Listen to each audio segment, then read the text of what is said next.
Hi, welcome back to AlextheRed&More.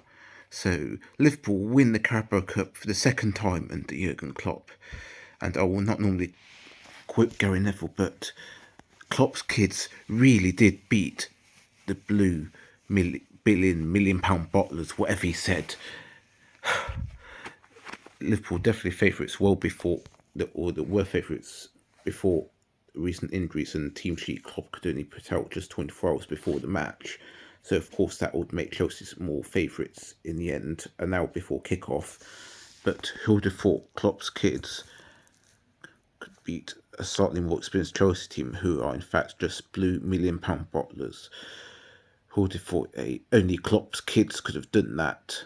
That's a big mission to all of you other youngsters in the Premier League. So we still first match. It was the first half was both sides had their different, or both sides had their periods where they were on top and looking to struggling it a bit throughout. Liverpool overall had more possession, and even though Chelsea had a goal ruled out by VAR, at least the original decision was correct.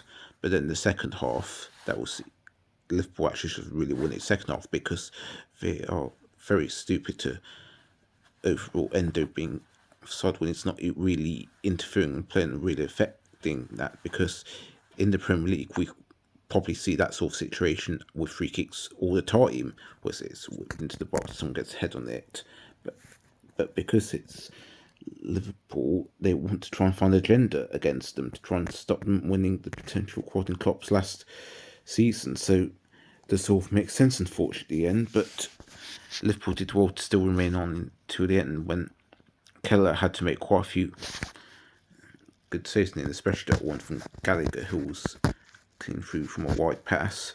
But he acted so much like Alisson to keep make himself large and limit the space Gallagher had to shoot at, and also that sort of pinball moment towards the end, close to injury time, where no one could really get a touch on it, and then it safely went through straight to Kelleher after a bit of pinball. And of course, still Liverpool had their chances hit the post both in the first half and second half, I believe. Diaz, Gakpo mainly, yeah.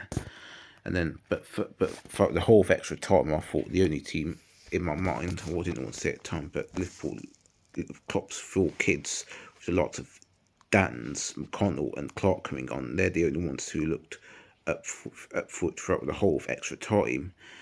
And it was a big surprise, because you would have thought slightly more experienced Chelsea would have been more into that.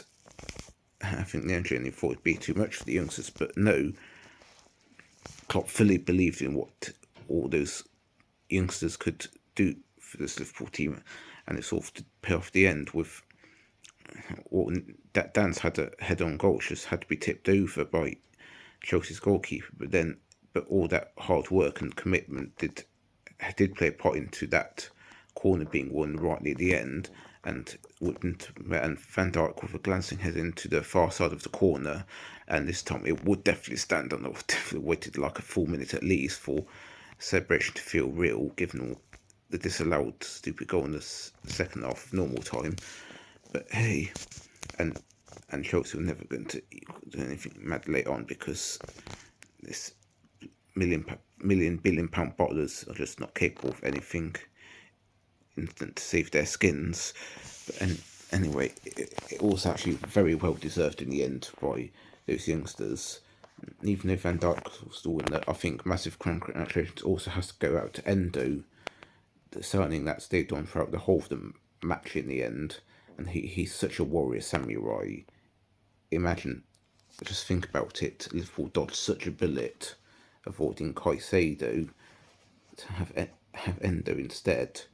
Oh, that has to be the biggest dodge bullet in the whole of history, not just in football terms.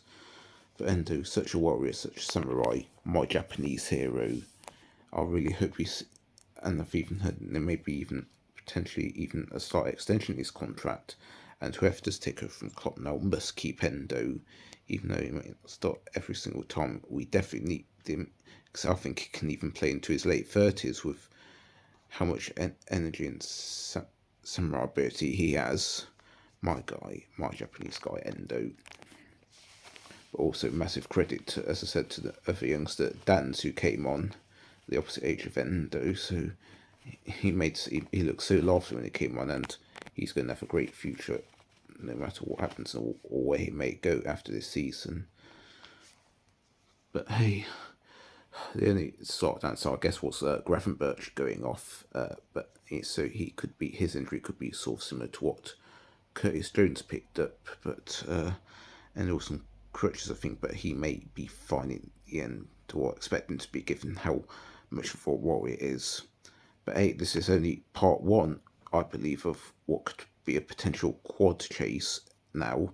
And now we move on to the midweek game against Southampton, which I expect some of the youngsters will get to play again. But I'm hoping the lots of Salah, Nunes, also Bosley will also maybe get some game time in this one as well, because we need them, especially for the game against Man City, like in just under 2 weeks now.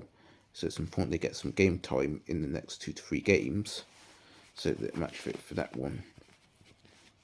But anyway, up the mighty Klopp Kid Reds.